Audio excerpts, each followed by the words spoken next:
অথচ জানিস আগে এই সময়টা কেমন গন্ধে ভরে থাকতো। কোন গন্ধ ঠাম্মি? মাটির গন্ধ রে, কালী পুজোর আগের সেই পাহাড় বানানোর গন্ধ। তোর বাবা, আমি, পাড়ার বাচ্চারা সবাই মিলে পাহাড় বানাতাম। এখন তো কেউ এসব করে না ঠাম্মি, সময় পাল্টে গেছে। সময় বদলায় বাপু, কিন্তু মা কালী তো একই আছেন।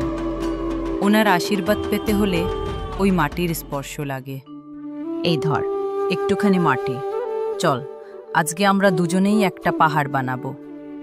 তুমি বানাও ঠাম্মি, আমি ভিডিও করি। না রে, এটা ভিডিও করার জিনিস না, এটা মনে রাখার জিনিস।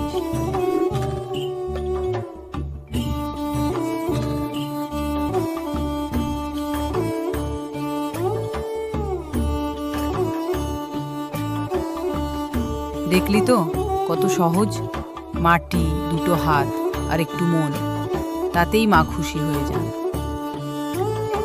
সব কিছু হারিয়ে গেলেও যদি একদিন কেউ ভালোবেসে আবার শুরু করে, ঐতিহ্যটা বেঁচে থাকে রে।